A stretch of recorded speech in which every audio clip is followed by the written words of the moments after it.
Bismillahirrohmanirrohim. Assalamualaikum warahmatullahi wabarakatuh. Saya akan menyampaikan sebuah kisah mengenai seseorang yang sangat kita cintai, seseorang yang sangat kita sayangi, dan seseorang yang sangat kita rindukan untuk bersama-sama dengan beliau nanti di surganya Allah Subhanahu wa Ta'ala. Nabi Muhammad SAW lahir pada 12 Rabiul Awal tahun Gajah, sekitar 570 Masehi. Dinamakan tahun Gajah karena pada saat itu ada pasukan bergajah yang dipimpin oleh Abraha Habasyah ingin menghancurkan Ka'bah. Tetapi atas perlindungan Allah Subhanahu wa Ta'ala, Ka'bah tersebut gagal dihancurkan. Tak lama kemudian, Nabi Muhammad SAW lahir ke dunia. Nabi Muhammad lahir dari seorang ibu yang bernama Aminah dan ayahnya yang bernama Abdullah. Ayahnya meninggal ketika Nabi berusia 3 bulan dalam kandungan. Kakeknya yang merupakan pemimpin Mekah atau kaum Quraisy memberikan nama Muhammad kepada Rasulullah. Kakeknya membawa Nabi Muhammad ke dalam Mekah dan disembelihlah seekor kambing sebagai bentuk akikah. Dan Nabi Muhammad SAW dihitan pada usia 7 hari. Ketika kelahiran Nabi Muhammad SAW tidak mau ada yang menyusuinya, karena Nabi Muhammad SAW termasuk golongan yang miskin. Tetapi ada seorang ibu dengan ikhlas memberikan asinya kepada Nabi Muhammad SAW. Seorang ibu tersebut bernama Halimah Sa'diyah. Allah Subhanahu wa Ta'ala membalas kebaikannya. Keledai miliknya menjadi berisi dan air susunya pun menjadi lancar. Saat kanak-kanak, Nabi Muhammad SAW tak lama menghabiskan waktu bersama ibunya. Ketika beliau berusia 6 tahun, sang ibu meninggal dunia. Kemudian ia dirawat dan diasuh oleh kakeknya. Tetapi ketika beliau berusia 8 tahun, kakeknya juga meninggal. Kemudian ia dirawat oleh pamannya, Abu Muthalib. Pada kanak-kanak, Nabi Muhammad SAW membantu pamannya menggembala hewan peliharaan.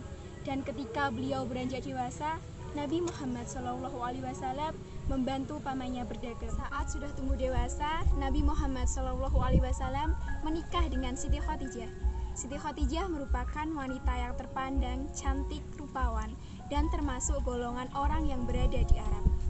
Nabi Muhammad SAW menikah dengan Khadijah pada usia 25 tahun, sedangkan Khadijah berusia 40 tahun. Khadijah merupakan cinta pertama Rasulullah.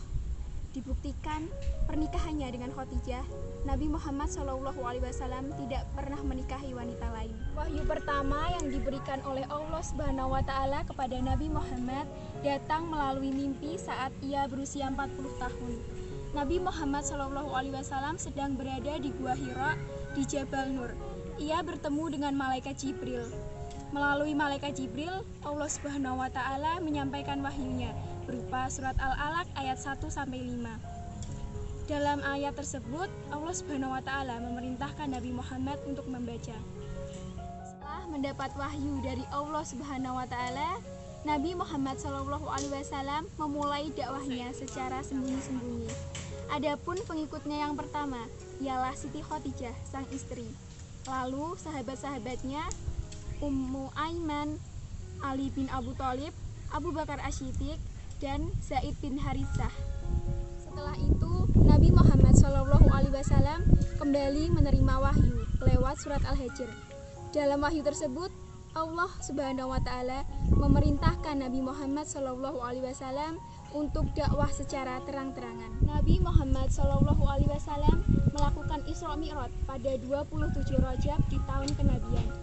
Isra Mi'raj merupakan perjalanan yang dilakukan selama 7 hari oleh Nabi Muhammad SAW ke Sidratul Muntaha di langit ke-7. Kisahnya pun tertulis dalam Al-Quran, surat Al-Isra. Di malam itu, Rasulullah bersama malaikat Jibril melakukan perjalanan dari Masjidil Haram ke Masjidil Aqsa di Palestina. Lalu Nabi Muhammad SAW diangkat ke langit ke-7 untuk bertemu dengan Allah Subhanahu wa Ta'ala. Nabi Muhammad bertemu dengan malaikat dan nabi-nabi terdahulu. Nabi Muhammad pun menerima perintah sholat 5 waktu. Oleh Allah Subhanahu wa Ta'ala juga diminta untuk memperhatikan umat para nabi-nabi terdahulu. Muhammad Shallallahu Alaihi Wasallam wafat ketika beliau berusia 63 tahun. Kematiannya terjadi setelah mengalami sakit beberapa waktu. Di hari kematiannya dan dalam sakaratul maut, ia berkata, "Ya Allah, kasihanilah aku dan ampunilah aku. Pertemukan aku dengan teman-teman yang kedudukannya tinggi. Ya Allah, pertemukan aku dengan teman-teman yang kedudukannya tinggi." Kata-kata tersebut diucapkan sebanyak 3 kali. Kemudian, tangannya menjadi lemas dan jiwanya pun terpisah dari raga. Nabi Muhammad SAW meninggal pada waktu duha, Senin 12 Rabiul Awal tahun 11 Hijriah. Sekian dari saya, semoga melalui kisah Rasulullah SAW ini kita bisa mengambil hikmah yang baik-baik. Terima kasih. Wassalamualaikum warahmatullahi wabarakatuh.